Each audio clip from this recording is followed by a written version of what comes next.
I knew something was wrong when no one met me at the gate.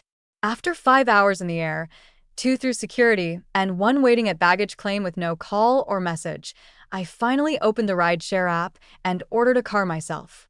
It was humid in San Diego, the kind of coastal air that clings to your skin. I held my purse close and sat on the bench outside Terminal 2, watching the palm trees shiver in the breeze, wondering if maybe they'd simply forgotten the time. They hadn't. They hadn't planned to come at all. The driver, a young woman with chipped turquoise nails, helped with my suitcase and asked, "Visiting family?" I smiled politely. "Yes, my son's wedding." She glanced at me in the mirror. "Big day. You must be so proud." I gave a small nod. I wasn't sure what I felt. Oliver hadn't seen me in over 3 years. He called twice a year on my birthday and Christmas, both times sounding distracted, like he had one foot out the door. But when he announced his engagement to Caitlin, he did it in a group email.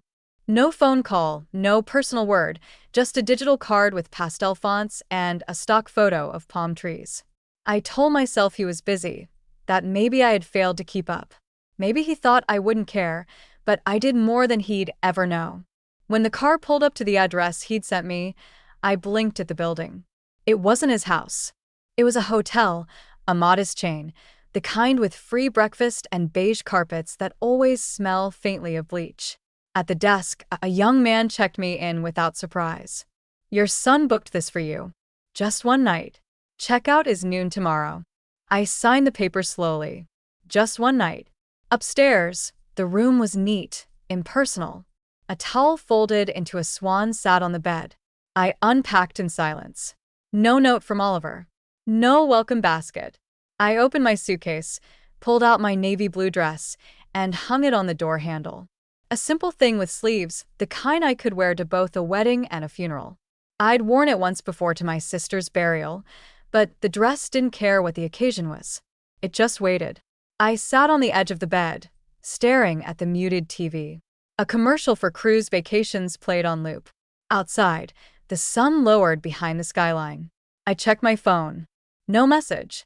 Around 7, I finally sent him one myself. I landed safely at the hotel. "Let me know if you need help tomorrow." No response. At 9:30, the silence in the room grew loud. I made myself some tea with a tiny machine in the corner, sipping it slowly while scrolling through old photos on my phone. Oliver at 10 holding a baseball. Oliver in his college robe. Oliver with Caitlin in a photo I'd never seen. Her arms around him at some vineyard. She looked beautiful, effortless, the kind of woman who made you feel underdressed no matter what you wore. The next morning, I woke before dawn. The hotel curtains let in slivers of pale light. I showered, dressed, and pinned up my gray hair. I wore pearl earrings, a gift from my late husband, Julian, and a soft pink scarf that once belonged to his mother. I stared at myself in the mirror. I didn't look like a stranger. I looked like someone trying not to hope. At 8:30, my phone rang, a number I didn't recognize. "Hi, this is Amanda from Coastal Bloom Events. Just checking in. You're Mrs. Holloway, correct? The mother of the groom?" "Yes," I replied. "Great. We have you scheduled for table 17. The ceremony starts at 3. The venue address should be in your email." "I haven't received anything." A pause. Papers rustling. Looks like we sent the details to Caitlin's parents' list. I'll forward it to you now. Sorry about that." "That's fine." Table 17. Later, when I arrived at the venue, a glossy all-white structure near the cliffs, the parking lot was already full. I walked slowly, careful in my low heels. At the entrance, a young woman with a clipboard smiled at me, but didn't know my name. I gave it twice before she nodded and pointed me toward the ceremony garden. There were chairs set in rows, ribbons fluttering in the sea wind. People stood in clusters laughing and hugging. I looked for my son. I didn't see him. Then I heard her voice. "Everyone, this is Miriam. She used to be married to Oliver's father." I turned. Caitlin stood beside a group of middle-aged guests, one manicured hand resting on a friend's arm. She said it lightly, almost fondly, like introducing a family relic. I stared at her. Not Oliver's mother, not the groom's mom. No, I was the late Julian Holloway's ex-wife. That's who I was now. And Oliver, standing right behind her, said nothing. I didn't react right away. Years of silence train you to hesitate, to check your own temperature before responding. I simply gave a small neutral smile as if Caitlin had introduced me properly, as if I weren't just turned into a stranger at my own son's wedding. The group around her murmured polite greetings. One man offered his hand. Nice to meet you. I shook it. He didn't know. How could he? Oliver was adjusting his cufflinks, still silent, still pretending I hadn't heard. I'll be in the third row, I said calmly. Caitlin smiled, already turning back to her circle. Her dress shimmered in the morning light. Sleek, tasteful, expensive. I walked away slowly, legs stiff under the weight of it all. The chairs were filling up. White petals lined the aisle. A woman in a headset motioned me to a row near the back. Reserved for extended family, she whispered. I looked at the card on the seat. My name wasn't there. Just guessed table 17. I sat. The ceremony was lovely. Too lovely, if I'm being honest. The kind of perfection that leaves no room for memory. Vows rehearsed, not felt. The words Caitlin read sounded like a Pinterest board. Oliver smiled, though big, charming, sincere. He looked happy. Or maybe he looked relieved. Not once during the ceremony did he glance my way. They kissed, everyone clapped, cameras clicked, and I sat in the last row, hands folded over my purse, waiting for my cue to vanish. At the reception, a shuttle bus carried guests to the ballroom. Asked if I could ride with the family. The driver looked confused. Only immediate family in this one, ma'am. Of course. I waited for the next. When I arrived at the venue, a high-ceiling hall with crystal chandeliers and a string quartet in the corner, my name wasn't on the main seating chart. I found a coordinator who checked her list again. Yes. Table 17, right by the kitchen. She smiled as if that made up for something. I made my way through the hall. The tables glittered with gold cutlery and embossed menus. The centerpieces were towers of white orchids. At table 17, there were 7 people already seated, none of whom I recognized. A distant cousin of Caitlin's, an old co-worker of Oliver's, a couple who'd flown in from Vancouver and didn't know anyone else.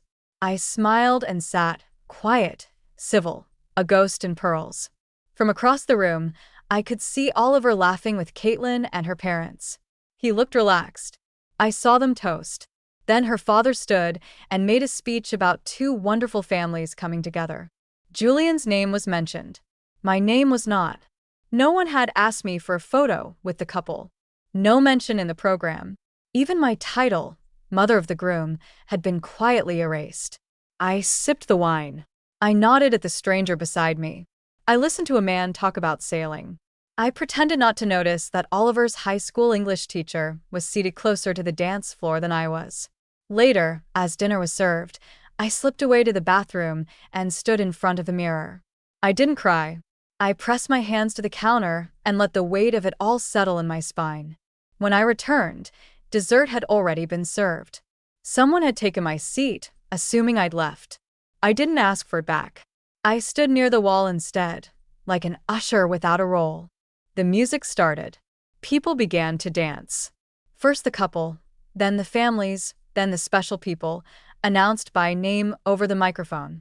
Father of the bride. Stepmother of the groom. I froze. Stepmother. Oliver's father had died 10 years ago. His second wife, Eleanor, had married him late in life. They were together less than 5 years before his stroke. She was never close to Oliver, barely attended birthdays. She was now slow dancing with him in the middle of the floor. I stepped back, found the exit. The air outside was warm, buzzing with summer, and still no one noticed. I was gone until I heard a voice behind me. Mimi. I turned. June, my granddaughter from Oliver's first marriage. She was 19 now, tall, sharp-eyed, awkward in the shoulders like I used to be. Her brown curls frizzed in the humidity. I saw you leave, she said. Are you okay? I nodded. It's too loud inside. She studied me. They didn't put you at the family table. No, she bit her lip. Dad said, I know what your dad said. Silence. Then he's not always kind. I looked at her then. Really looked. Her heels were too high for her feet. Her mascara was smudged from humidity or maybe frustration. And yet, she stood with her spine straight, as if she had decided not to be small. I took her hand. Come, I said. Let's walk. We walked along the hedge-lined path behind the venue, where string lights hovered like low stars above the garden. The further we went, the quieter the music became, replaced by the soft rustle of leaves and the far-off murmur of the ocean. June didn't speak for a while. She just held my hand as we walked, like she used to when she was little and needed to feel someone solid beside her. Grandma, she said eventually, why didn't you say something? To who? I asked gently. To Dad, to Caitlin, to everyone, that you're his mother, that you helped pay for this wedding. I paused because part of me still hoped I was imagining it, that the oversight was a mistake, not an intention, that Oliver, my own son, hadn't decided I was expendable. But now, standing in the garden under flickering bulbs, it was impossible to keep lying to myself. I didn't want to cause a scene, I said. I thought maybe I misunderstood. Maybe someone would correct it. They won't, she said plainly. They didn't forget. Caitlin's mom told me a few days ago that you were graciously letting Eleanor attend in your place. I stopped walking. In my place, June nodded. They told people you weren't well enough to fly, that you insisted Eleanor come as the motherly figure instead. A strange laugh escaped me. It was sharp and hollow. I had never once said anything of the sort. I had RSVP'd months ago. I booked my own flight. I bought my own dress. I arranged time off from my part-time job at the local library just to be here. And still, I wasn't part of this wedding. I was erased. June looked up at me. Do you want to leave? I did. Every cell in my body begged to be anywhere but here. But I wasn't ready to disappear. Not like this. Not quietly. No, I said. I want to finish the evening. I want them to see me, to remember I was here. June squeezed my hand. Then I'll sit with you. We walked back toward the building. Just as we reached the edge of the patio, Caitlin's voice rang out over the speakers. And to everyone who's made today so magical, she was saying, standing with a glass of champagne in hand. Especially to the incredible people who shaped Oliver into the man I fell in love with. His father, Julian, and my parents, and of course, my wonderful mother-in-law, Eleanor. Applause. My name was never mentioned. June's hand trembled in mine. Inside, we returned to table 17, where no one had noticed I'd been gone. I pulled out my chair and sat quietly while June sat beside me. No one said a word. No one asked where I'd been. As the next course arrived, some elaborate reduction of something soft and bland, June leaned in. Do you want me to say something? No, baby. You should. They need to be embarrassed. I smiled sadly. They're not embarrassed, sweetheart. That's the problem. Across the room, Oliver and Caitlin were on the dance floor, arms around each other, faces lit by fairy lights. They looked like the kind of couple who'd appear in a wedding magazine, carefully curated, beautiful, polished. And I, the woman who gave him life, was seated next to a man explaining cryptocurrency to an exhausted cousin from Iowa. June reached into her purse and pulled out something wrapped in a napkin. I brought you a piece of cake, the good one, the fancy almond one with the real buttercream. I looked at her, startled. I knew they wouldn't bring any to this table. A silence stretched between us, the kind only deep love can hold. I took the cake. Thank you, June. You're the only one who ever sends me birthday cards or asks about my exams or remembers how I like my tea. I see you, Grandma. I held her gaze, then looked away before my throat gave in. There are moments in life when something breaks. Not loudly, not with a scream or a dramatic collapse, but quietly, cleanly, like a thread pulled free from fabric, and you know it will never weave back the same way again. I sat for the rest of the evening without expectation. No more hope that someone would stand and say, "Wait, we forgot Miriam." No fantasy of Oliver pulling me to the dance floor. Just the simple, steady presence of a girl who still knew what love looked like. When it came time for the couple to say goodbye and climb into their getaway car, June and I stayed seated. We didn't wave. We didn't clap. We simply watched. And when the room began to empty and people gathered coats and favors and half-finished glasses of wine, I stood, walked outside, and ordered a ride. June insisted on walking me to the car. "Will you be okay?" she asked. I nodded. "I've been through worse. I'll call you tomorrow." I touched her cheek. "That would be lovely." As the car pulled away, I didn't look back at the venue. I looked forward toward the hotel, toward my suitcase, toward the life I had left waiting in Portland. A life where I was not a mistake or an oversight or someone's ex anything. The hotel room was quiet when I returned. The kind of quiet that doesn't comfort you. It just confirms you're alone. I kicked off my shoes and sat on the edge of the bed, my dress still buttoned to the neck, my hands resting in my lap. I hadn't spoken to Oliver once that day, not a single word. Not when I arrived, not during the ceremony, not at the reception. We hadn't even made eye contact. It was as if he'd choreographed the entire day to exclude me with surgical precision. Never rude, never loud, just absent. I looked down at my hands. I'd worn the same ring since 1974, a simple silver band Julian had given me when we couldn't afford anything else. I never replaced it, even after his death.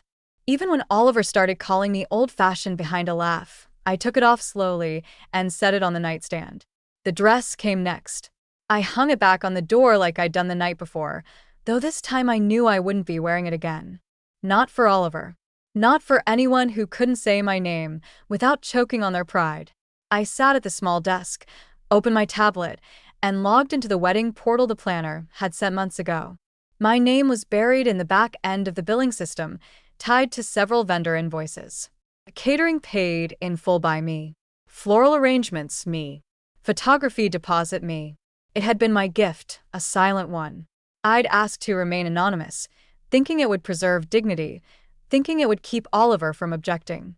He'd never thanked me, but I told myself it was because he didn't know. Now I wasn't sure what he knew or what he pretended not to know. At the bottom of the invoice list, I saw a final payment scheduled for tomorrow, the last of the balance for the venue itself. It would clear automatically from my account. A final bow, courtesy of the woman seated next to the kitchen. My fingers hovered over the contact information for the coordinator. And then I paused. Not yet. Not out of rage. Not out of wounded pride. I needed to think, and when I acted, it would be clear, irreversible, and mine. I closed the tablet. Instead, I reached into my suitcase and pulled out a letter I hadn't intended to deliver. Not today. Maybe not ever. I'd written it on the flight here, folded it 3 times, and tucked it into an envelope marked for Oliver. It wasn't bitter. It wasn't dramatic. It was honest. A letter from a mother to her son, full of quiet questions and the soft sorrow of decades gone by too quickly. I hadn't known if I'd give it to him. Now I knew I wouldn't. I tore it in half, then in half again. Then I cried. Not the heaving sobs of a woman scorned, but the slow, quiet tears of someone who has spent a lifetime waiting for the child she raised to come home. Not to her house, but to her heart. When I stopped, I made tea in the little hotel kettle and drank it slowly, staring out the window at the blinking lights of San Diego. It had always seemed so far from Portland. Now it just looked small. I went to bed without setting an alarm. In the middle of the night, I woke once, disoriented, reaching instinctively for Julian. And then I remembered he'd been gone 10 years, and now Oliver was gone, too, just in a different way. In the morning, my phone lit up with a message. June. Morning, Grandma. Just checking on you. I hope you slept okay. I meant it last night. I see you. Call me when you're ready. I held the phone to my chest. That message, just those 28 words, felt more like home than anything Oliver had said in the last decade. I sat at the desk again, opened the banking app. The balance stared back at me. Not infinite, but enough. Enough to choose. Enough to change course. Then I called my attorney. His assistant answered, bright and efficient. Good morning. This is Nadia at Blakely and Moore. Y Nadia. This is Miriam Holloway. I'd like to make changes to my estate documents, and I'd like to do it today. There was a pause. Absolutely, Mrs. Holloway. I'll check Mr. Moore's availability. I smiled into the phone, a soft, private smile, one only I could see. Thank you, dear. No rush. I've already waited long enough. The office of Blakely and Moore was located in a modest building downtown, far from the glinting wedding venues and rooftop bars where Caitlin's people like to gather. I'd been there once before after Julian died to sort out the will, the accounts, the kinds of business you don't expect to handle alone until you suddenly are. Mr. Moore was waiting when I arrived. A tall man with a receding hairline and the steady hands of someone who didn't need to raise his voice to be heard. He greeted me with warmth, not pity, and that already felt like a small kindness. I'm sorry it's under these circumstances, he said, motioning for me to sit. I'm not, I replied. That seemed to surprise him, but he nodded and opened his notepad. What would you like to change? Everything. I removed a thin folder from my bag and slid it across the table. My current will leaves the majority of my estate to my son, Oliver Holloway. That's no longer appropriate. Mr. Moore studied me for a moment, then flipped open the folder. I want the house in Portland placed into a living trust in my name with a beneficiary designation to my granddaughter, June. I want the wedding payments canceled where possible, and I'd like to remove Oliver as the executor of my estate. He didn't write immediately. May I ask what prompted the change? I looked out the window. The sky was bright with early summer light. Somewhere out there, Oliver and Caitlin were probably opening gifts, basking in the glow of their carefully planned life. One without me in it. I was introduced yesterday, I said slowly, as his late father's ex-wife, not as his mother, not as the person who paid for half their wedding, not even as someone worth a mention. Mr. Moore nodded gravely. I understand, and yet I don't want to be vindictive. This isn't about revenge. Then what is it about? Dignity, I said simply. And clarity. I've spent years pretending things were fine, smoothing over insult with hope. I don't want to do that anymore. He began to take notes. I watched the pen glide over the paper like a release. Do you want to make a new will entirely or amend the current one? New, I said. Clean start. And the trust for June. I want her to have control when she turns 25. Until then, I'll manage it. She's the only person in this family who still sees me. Really sees me. He looked up. That's rare. She's rare. We spent the next hour going through the details, account numbers, property information, medical directives. It was methodical, quiet, studying. When we were finished, he leaned back in his chair. Mrs. Holloway, you're doing something most people take decades to consider. I'm 74, I said with a small smile. I don't have decades to spare. He chuckled. As I stood to leave, he asked gently, Do you want him to know? I paused at the door. Eventually, I said, but not yet. First, I want to know who I am without him.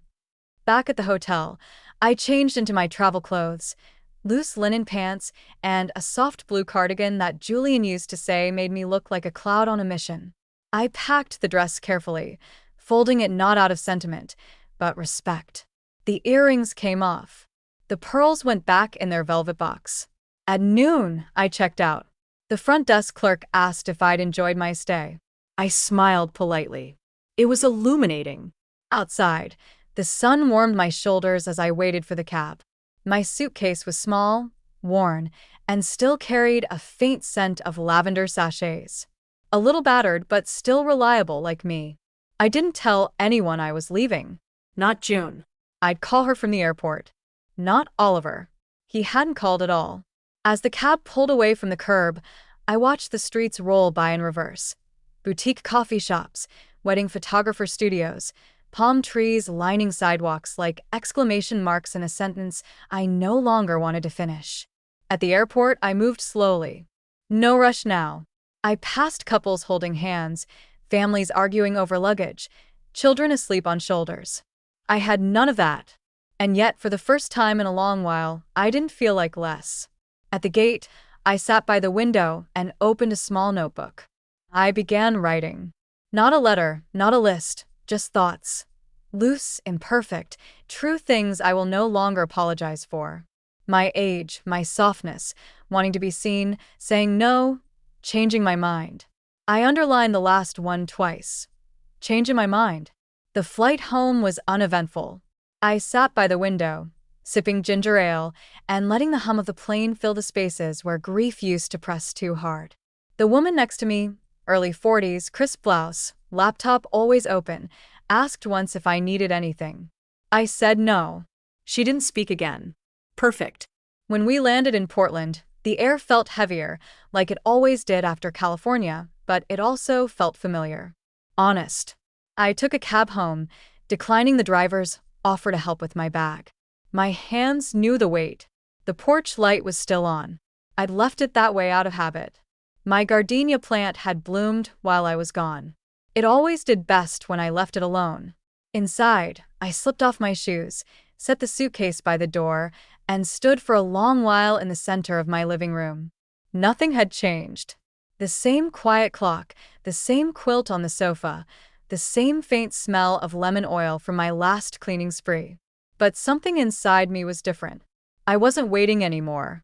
I made tea and stood by the window while it steeped, watching the neighbor's cat tiptoe along the fence like it owned the world. I admired the nerve of it. Then I opened the drawer beneath the side table, the one I hadn't touched in months, and pulled out the manila folder labeled Oliver.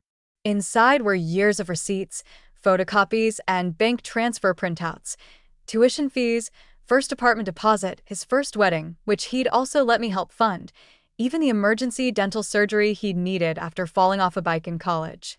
I'd paid that bill, too. I spread them on the table like tarot cards. What would they tell me if I read them now? That I'd always helped. That I'd always given. That none of it had bought love. I found one receipt in particular, a florist charge from 13 years ago, Valentine's Day. He'd forgotten to buy flowers for his first wife, so I'd ordered them for him. He hadn't even reimbursed me. I laughed, not bitter, just tired. Then I picked up the entire stack and walked them to the fireplace. The matchbook from Julian's memorial still sat in the tray nearby. I struck a match and fed the folder to the flames. Let the past keep itself. That night, I slept deeply, the kind of sleep that doesn't come from exhaustion but from release.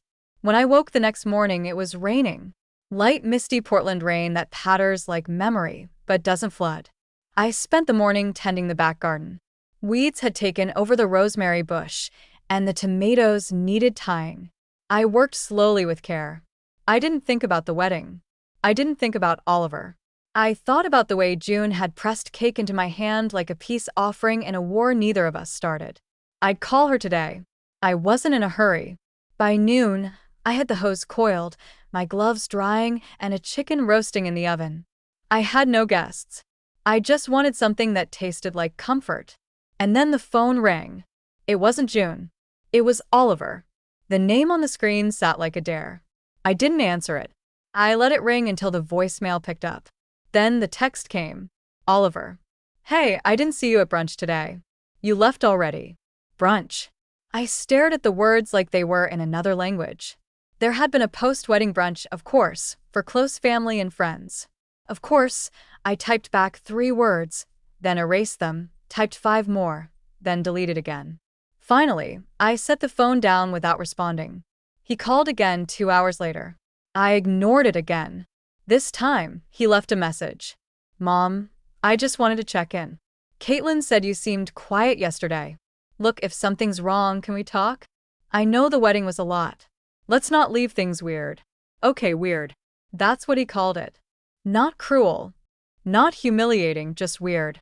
I didn't call back. Instead, I called June. Hey, Grandma. She answered on the second ring, voice bright and tired at once. Hi, darling, I said. How's the headache? Gone now. Caitlin's mom was pouring Prosecco like it was water. Sounds about right. There was a pause. You okay? She asked. I am now. I've been thinking about you all morning. I've been thinking about you, too. She hesitated. Dad asked if you were mad at him. I'm not mad, I said. I'm done pretending. She didn't ask what I meant. You want me to come over soon? I said, but today I'm roasting a chicken for myself for once." June laughed. "Good. You deserve it." When we hung up, I set the phone face down and walked to the oven.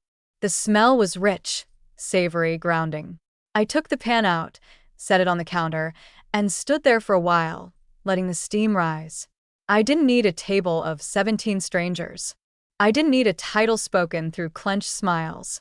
I needed this: a quiet home, a warm kitchen, and the knowledge that I could still choose myself.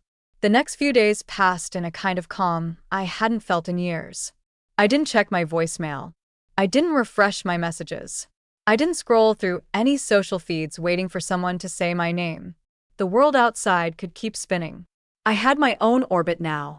In the morning, I'd walk the neighborhood loop with my hands tucked in the sleeves of my sweater, nodding to the same old faces. Carol from 2 doors down was still fighting with her roses. Mr. Wong was always sweeping his driveway like it owed him something. We didn't exchange more than pleasantries, but even that felt grounding. I was visible here. The day after the wedding, I'd received 3 more texts from Oliver. "Oliver, can we talk?" "Oliver, I think there's been a misunderstanding." "Oliver, I'd like to explain." I didn't respond, partly because I didn't know what I'd say, but mostly because I wanted to sit with the silence to see what he'd do with it. By the end of the week, a letter arrived. Not handwritten, printed, neat font. No return address, but I recognized the clipped tone before I even opened the envelope. "Mom, I'm sorry you felt excluded. That was never our intention. The wedding was chaotic, and if your seating or introduction seemed off, it wasn't meant as a slight. Caitlin was under a lot of pressure, and the planner may have misunderstood some of the arrangements. I do hope you enjoyed yourself. Let's catch up soon. Love, Oliver." That was it. I read it twice, searching for something: a crack, a flicker of honesty, an ounce of grief. I found nothing. Not a single mention of the word mother, not a single apology that used his own voice. Just a polite shrug wrapped in paper. I folded the letter once slowly and slid it back into the envelope. Then I tucked it into the drawer where I used to keep birthday cards and school drawings and notes scribbled in crayon, the place where love lived. It didn't belong there, but it didn't belong anywhere else either. And I wasn't about to pretend it never arrived. 2 days later, June called again. "Can I come over this weekend?" she asked. Of course. "Just me, though. Nobody else." I told them I had work. "You didn't need an excuse." "I know, but it's easier." I understood. When Saturday came, she arrived with a bouquet of tulips and 2 slices of pie from that little cafe on Alder Street. "I know yours is better," she said, "but I didn't want to make you bake."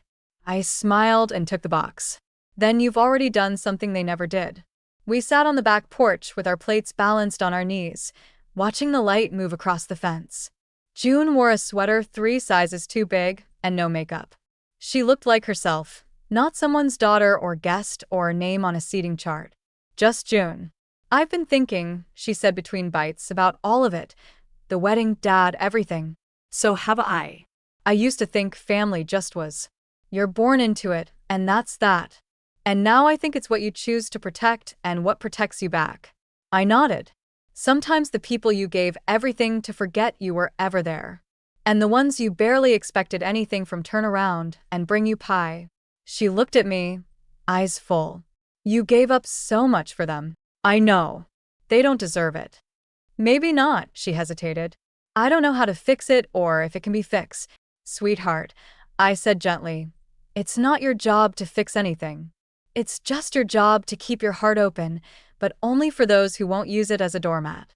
She laughed, even as her eyes misted over. "Grandma, you're kind of a badass."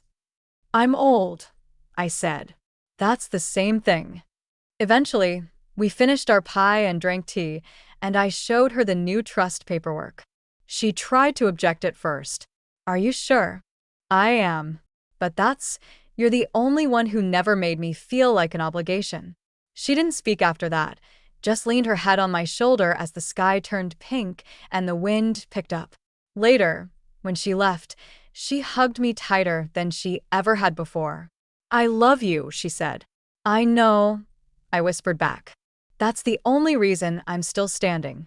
Sunday morning arrived with the smell of rain and the ache in my left hip that always came when the weather turned.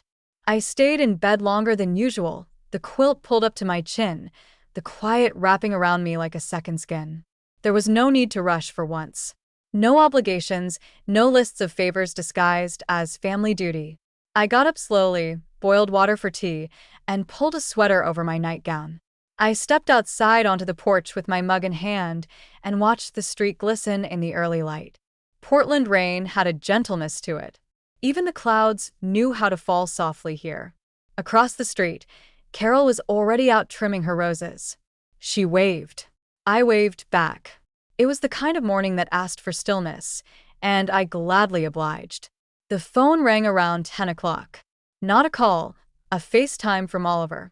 I stared at it as it rang, the screen flashing his name beside a frozen image of him and Caitlin, both smiling on some mountain hike, a photo I'd never seen, one I hadn't been asked to take. I let it ring twice more before answering. He appeared on the screen slightly out of frame, holding the phone too close. His hair was messy, and the lighting was poor. "Hey," he said. Mum. "Hello, Oliver." A pause. He glanced to the side before continuing. "Just wanted to check in. I know things have been weird." That word again.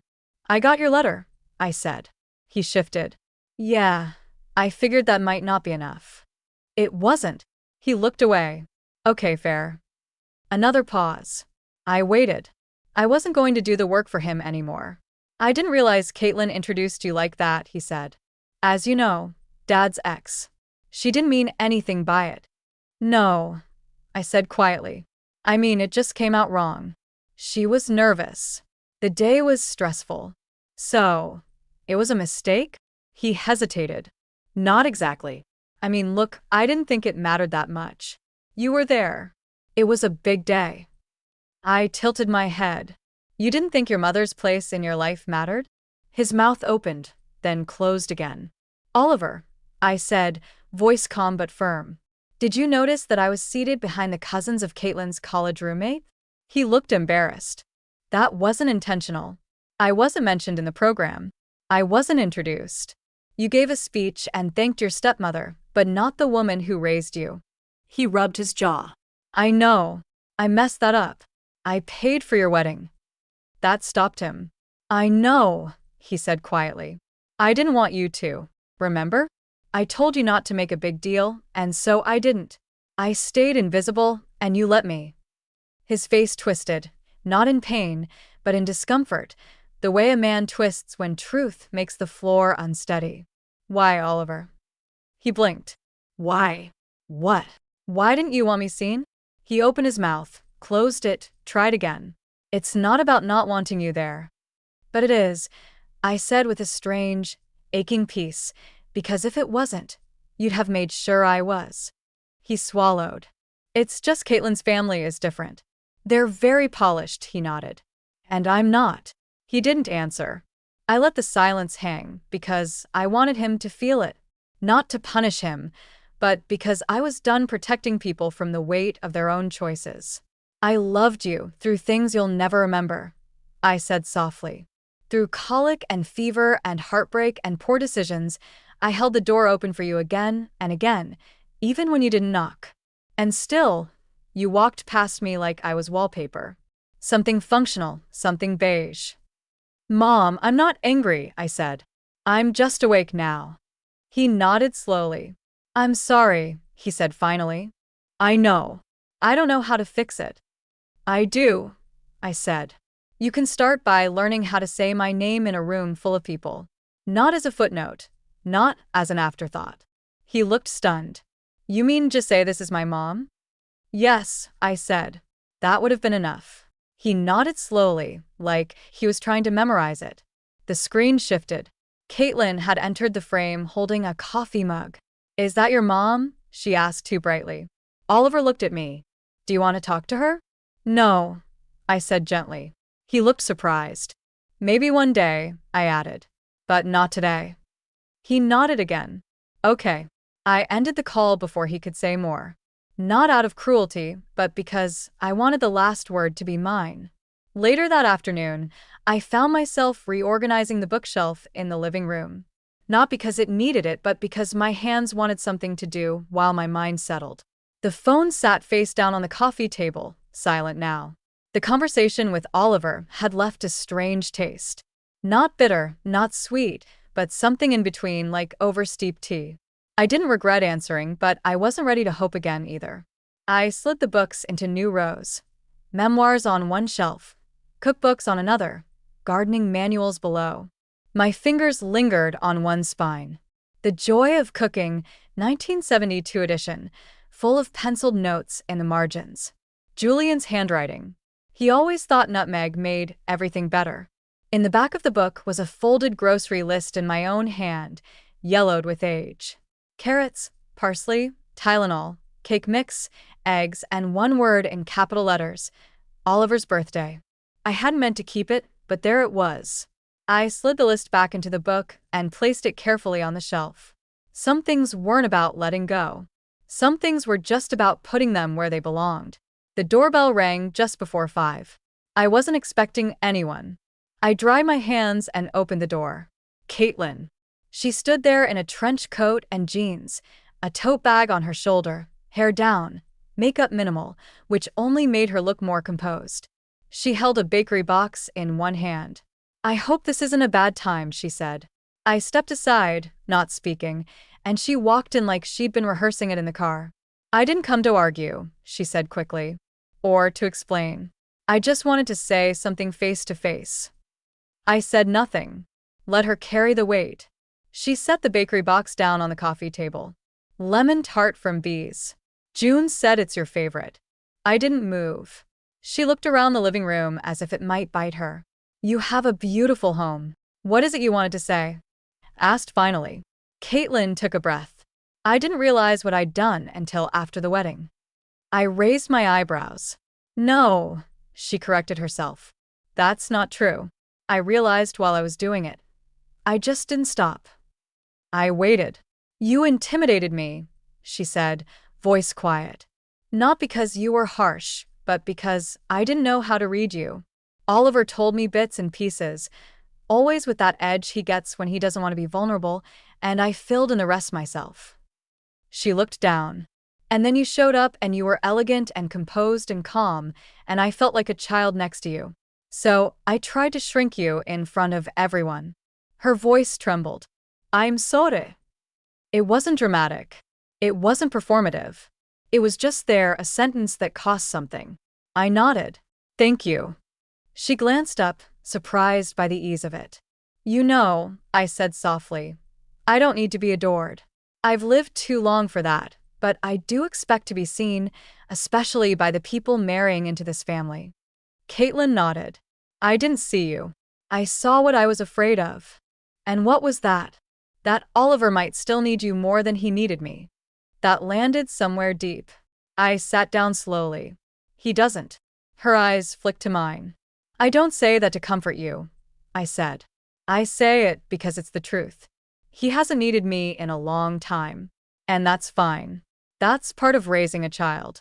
You teach them how to walk away, but it doesn't mean you stop being the one who gave them legs." She exhaled. "I'm not angry anymore," I added. "But I am changed." "I can see that." "Good." She looked at the tart. "Can I leave this?" "You can." She stood hesitating. "Would you ever want to try again with me? I mean, not to be friends, just to not be strangers." I considered her.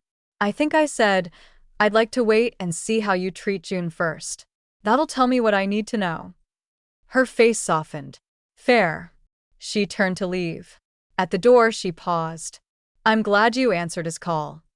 "I didn't answer for him," I said. "I answered for myself." She nodded once and stepped out into the fading light. I closed the door gently behind her and looked at the lemon tart on the table. I didn't touch it. Not yet. Some gestures take time to taste. That night, I sat in the kitchen with a single slice of the lemon tart on a blue ceramic plate. The edges were too neat, the glaze too shiny, like a dessert trying too hard to impress. I took a small bite. It was good. Not better than mine, but good. I didn't eat the rest. I covered the plate, and placed it in the fridge. I wasn't punishing her. I just wasn't ready to consume anything Caitlin offered, no matter how sweet it looked. I spent the rest of the evening reading. Nothing heavy. A gardening journal I'd bought years ago and never finished. There was a section about winter pruning, how certain plants needed to be cut back to the root in order to grow again. It wasn't cruelty. It was necessity. The tree doesn't mourn the lost branch. It simply waits for the next season. That night, I slept without dreams. When I woke, the sky outside my window was the kind of soft gray Portland wears like a shawl in late summer. I made coffee. No tea today. By 9, I was out in the front garden trimming the lavender. The bees were lazy this morning. Or maybe I was. My body moved slowly, but my mind felt sharper than it had in weeks. I was beginning to feel real again. Not like someone's forgotten guest, but like someone with a place. The mail arrived late that day. When I brought it in, there was an envelope addressed to Mrs. Miriam Holloway, handwritten, neat, deliberate. Inside was a card. Thick cream paper with embossed edges. The handwriting was June's. Dear Grandma, I wanted to say something important without fumbling it over the phone. I've spent a lot of time feeling caught between people, between what I owe and what I feel. But I've made a decision. I'm going to start saving to move out. Maybe to Portland. Maybe not right away, but soon. I want to build something that feels real, something that doesn't shrink me, and I want to do it with people who see me. Thank you for being my first mirror. Love, June. I sat with the card in my lap for a long time, my hands still dusted with soil. I didn't cry, not out of restraint, just peace. Later that day, I called my lawyer again. I want to add something I told Mr. Moore to the trust. He was ready with his pen. Of course, if June wants to use it to study, to move, to build something, anything, I want her to know she doesn't need permission from me, from anyone. It's hers. Understood? And if she wants to start a business or even a life with someone else, I want that protected, too. He paused. You're very thorough, Mrs. Holloway. I've lived long enough to know the difference between freedom and inheritance. He chuckled. I'll write it up. I thanked him and ended the call. Then I sat back and looked around my kitchen. Same white cabinets, same chipped mug, same quiet hum from the old fridge. But I felt like I was in a new house. A house where decisions were mine. Where silence wasn't a default. Where memory lived, but didn't own me. That afternoon I baked. Not for anyone else. Not for a party or a thank you or an apology in disguise. Just for myself. An almond cake. The kind Julian used to love. Dense and rich and golden around the edges. I didn't rush it. I let it cool completely. I sliced a single piece and sat on the porch with it and a cup of black coffee. And I thought about June, about what it meant to be the first mirror for someone. Not the most successful, not the loudest, not the best dressed at the wedding, just the one who reflected her back to herself. I didn't hear from Oliver again for 2 weeks. Not a call, not a message, not a forwarded photo from the wedding album, nothing. I didn't miss it. Instead, I lived. Not dramatically, but deliberately. I met Carol for tea on Tuesday. I repotted the fern in the hallway. I donated 3 coats I hadn't worn in years and found a notebook in the back of my closet where I'd once started writing a cookbook. I flipped through it slowly, page by page, like opening a time capsule sealed by distraction. I wasn't rebuilding. That word felt too loud. I was rediscovering. And then one morning, a Tuesday again, a package arrived. No note, no return address, just a small box wrapped in plain brown paper. Inside, a wedding album, the kind made by professionals, thick pages, satin finish, perfect lighting, their names embossed on the cover in gold. Caitlin and Oliver, July 19th, San Diego. I ran my fingers over the letters, not sure if I wanted to open it, but I did. Page after page of smiling faces, white dresses, pale roses, champagne flutes, Caitlin's family in coordinated tones. Oliver grinning like the boy I once knew, just taller now, more careful. There were shots of Eleanor, the stepmother, seated in the front row with Oliver, with Caitlin laughing. There were no pictures of me. Not one. Not at the ceremony. Not at the reception.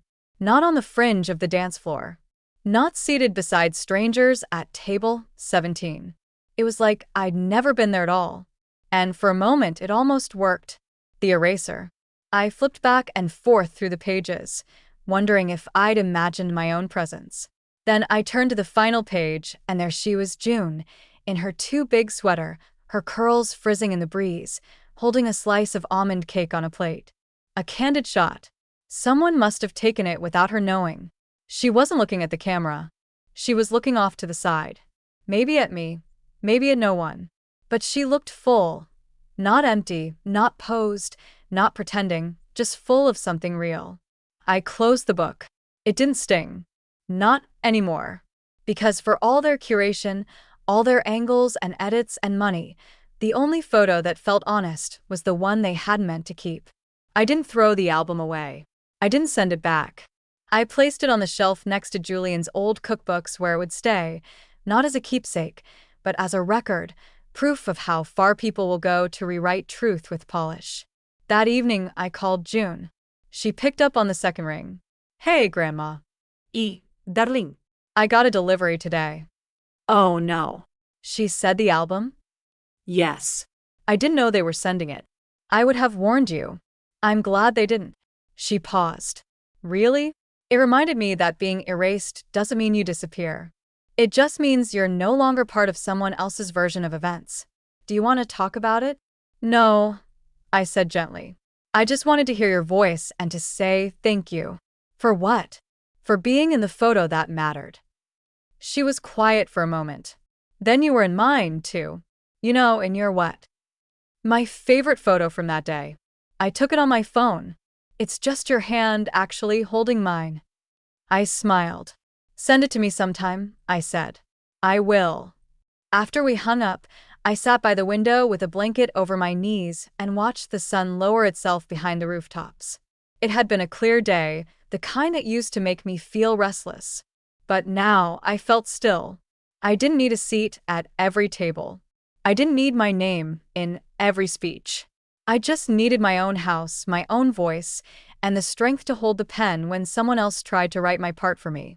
It rained again that Friday, not a gentle Portland mist, but real rain, heavy, determined, like the sky had finally decided it had something to say. I stayed indoors most of the day, moving between small tasks. I cleaned out the spice drawer. I oiled the hinges on the front door. I sorted through old photo boxes, keeping only the ones that made me exhale gently instead of flinch. That afternoon, I pulled down a box labeled Christmas from the hall closet. Inside were ornaments, most chipped, a few handmade. I didn't know why I opened it. December was months away. But maybe I just needed to remind myself of what once felt magical. Near the bottom, I found a card Oliver had made when he was 7. Red construction paper, glitter, glue smudged in every corner. To Mom, you make the house smell like good things. I love you, even when you're mad. There was a drawing of me, clearly supposed to be wearing an apron, though I looked more like a firefighter with a cake. I smiled. I didn't cry. Instead, I stood, walked to the kitchen, and taped the card on the fridge. Not out of sentiment, but as evidence of who I was, of who he used to see.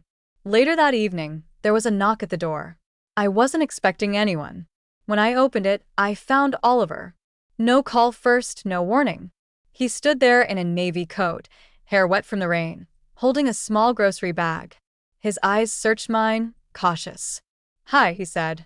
I didn't step aside. Can I come in for a second? I didn't answer right away. Then I moved just enough to let him pass.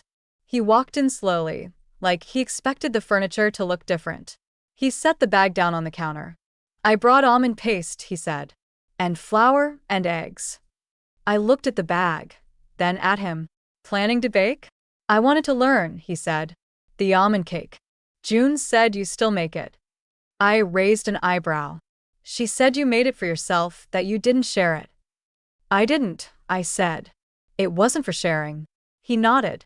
I deserved that. I didn't answer. He looked around the kitchen, taking in the card on the fridge.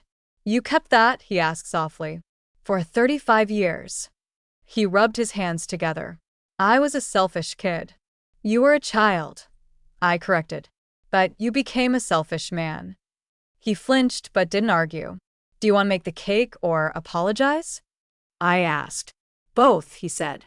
If you'll let me. I stared at him, searching for performance. I didn't find it. What I saw was smaller than regret, humbler, not a grand gesture, just a man with wet sleeves and flour in a bag, trying to cross the threshold.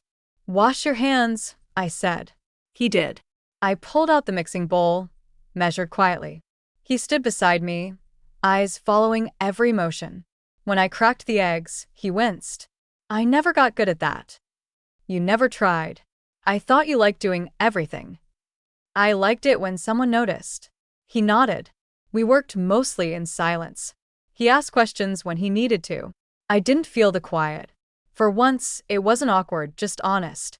While the cake baked, we sat at the kitchen table. I poured tea. He didn't ask for sugar. I know what I did, he said eventually. At the wedding before it. Years of it, I waited. I kept shrinking you because it made me feel bigger, and I thought maybe if I kept you in the background, people wouldn't see how much I still needed you. I said nothing. I'm not proud of it. You shouldn't be. He nodded. I wish I'd done better, he said. I wish that too. But I want to start. I sipped my tea. I know I don't deserve much, he added. But maybe if there's any room left, I'd like to be let back in slowly. On your terms. The oven dinged. I stood, pulled out the cake, and set it on the rack to cool. It smelled right. Warm, sweet, almond sharp. I sliced 2 pieces. We ate, without ceremony. Halfway through a slice, Oliver set his fork down. This tastes like Christmas. It always did, I said. And we sat there, not quite mother and son again, but not strangers. Something quieter, but real, a beginning. The next morning, I woke to a clean kitchen and the faint smell of almonds still lingering in the air. Oliver had stayed late, but not too late. He left without asking for anything. No praise, no reassurance, no invitation to return. Just a quiet thank you and a promise. I'll call before I come next time. It wasn't much, but it was something. I poured tea and stood by the window, watching the light creep across the fence. The day looked like it might stretch wide and quiet, my favorite kind. Then the phone rang. June morning, she said. I heard he came.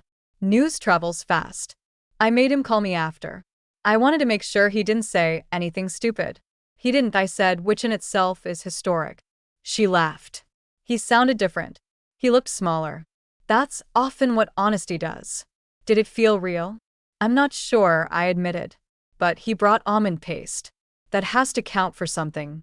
We talked a little longer about her new job, her landlord's slow leak repair, the pair of boots she was saving for. She sounded lighter, too, like the weight of choosing sides had finally lifted. After we hung up, I dressed for the day. Real clothes, not just the kind you wear to pull weeds. Slacks, a sweater, a pair of earrings I hadn't touched in years. No reason really. I just wanted to look like someone with plans. I drove to the hardware store to replace a drawer handle that had been loose since 2016. I bought a new plant for the hallway. I walked slowly through the aisles of kitchenware, letting my fingers trail across the polished steel and ceramic like it mattered because it did, because I mattered. Back home, I passed by the bookshelf and paused. The wedding album was still there, untouched since the day it arrived.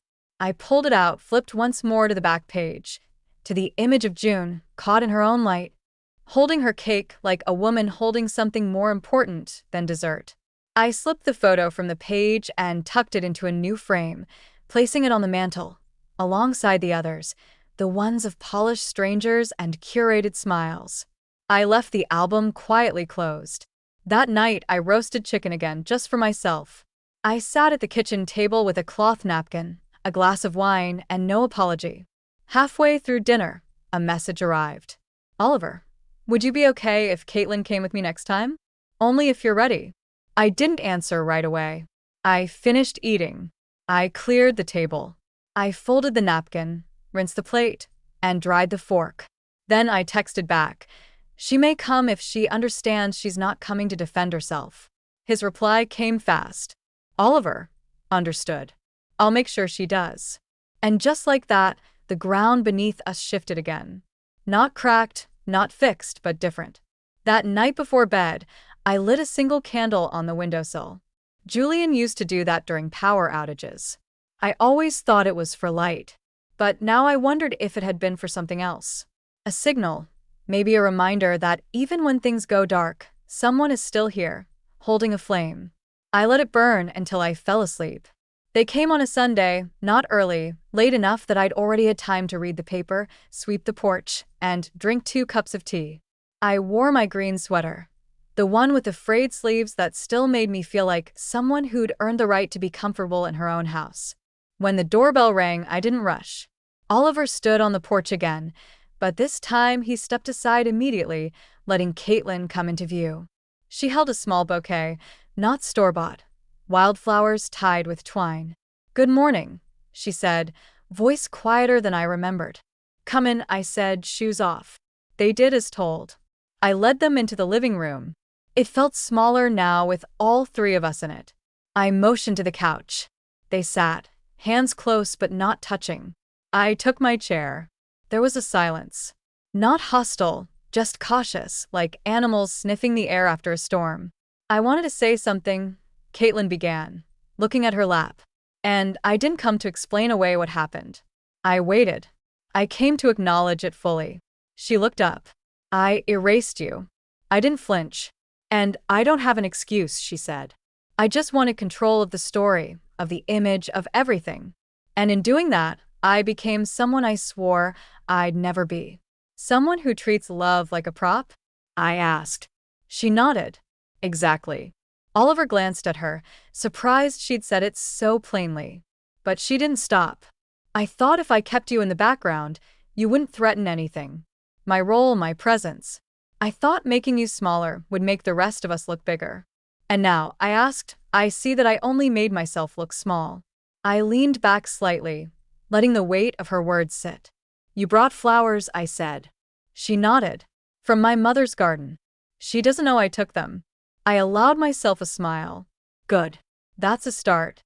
We sat with that for a moment. "I made lemon tart again," she said. "Twice, actually. Still too sweet." "Try adding salt to the crust," I said. "Balance is everything." She looked grateful for the note, not because it meant approval, but because it meant we were speaking the same language. "I won't force us to be close," she added. "But I want to earn the chance to be known as myself, not as the woman who stood between a mother and her son." I looked at Oliver. He hadn't spoken yet. "Do you feel the same?" I asked. He swallowed. "Yes." "No conditions?" "No," he said. "Just time and truth." "Truth," I repeated. "That's more expensive than most people realize." "I know," he said. "I'm ready to pay." We didn't hug. There was no music playing, just the sound of the clock ticking over the mantel and the faint smell of the lavender candle I'd lit before they arrived. I rose from my chair. "Yeah." They both nodded. I walked to the kitchen, boiled the water, poured 3 cups. 1 black, 1 with honey, 1 with lemon. I still remembered their preferences, not because they'd earned that memory, but because I had. I placed the tray on the table between us. We sipped in silence for a while. Eventually, Caitlin reached into her bag and pulled out a small frame. "I printed something for you," she said. I looked. It was the photo of June, the candid one with the cake, the wind in her hair. "I found it on her phone," Caitlin said.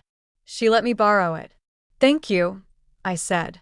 She said it was the most real moment of the whole wedding. She was right. I took the frame and set it beside the lamp. Oliver finally spoke. "I'm sorry it took so long." "It always takes longer than it should," I said. "But better late than not at all." We didn't fix everything that afternoon. We didn't even scratch the surface. But when they left, they did so quietly, respectfully. And when the door closed behind them, I stood in the hallway and took a deep breath. Then I walked into the kitchen, opened the fridge, and cut a new slice of almond cake. 1 for myself, and 1 to wrap in foil for someone else's hands. I used to think silence was strength, that if you didn't speak the hurt, it made you dignified, that if you bore it alone, you were braver. But silence only works if someone's listening in the quiet. Otherwise, it's just a rare you learn to survive. I see that now. 2 months have passed since the wedding, since I flew down to San Diego, sat at the back, and watched my name disappear from my own son's story.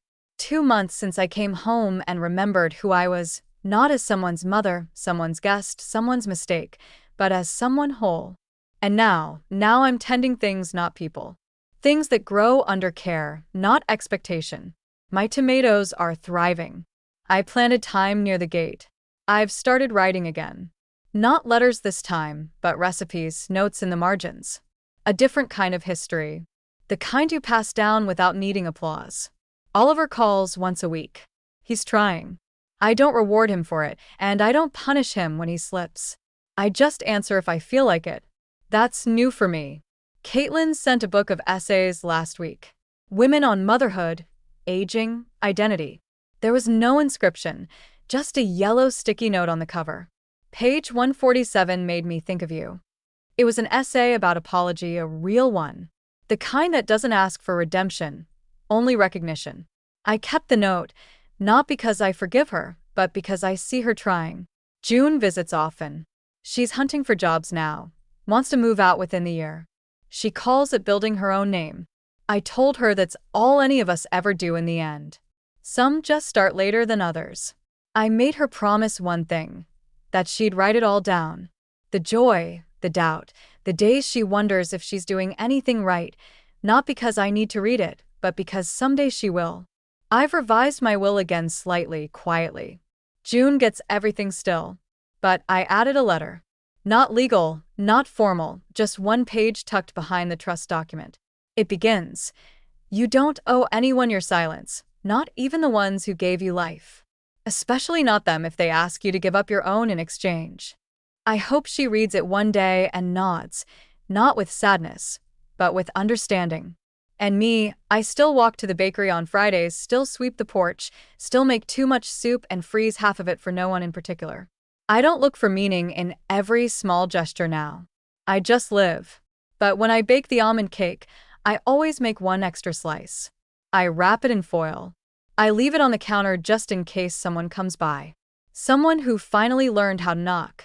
And if you've read this far, if something in this story sat too close to your own, then hear me quietly and clearly. You do not have to stay where you're not seen. You are allowed to choose yourself, even if it's late. And if you're holding something in your hands, pain, pride, a recipe no one ever thanked you for, write it down. Tell someone or tell yourself. But don't let it vanish because you were here and you mattered. If this story found you, let it rest here for a moment. If it moved you, share it with someone who needs it too. And if it was you, say something. We hear you. We really do.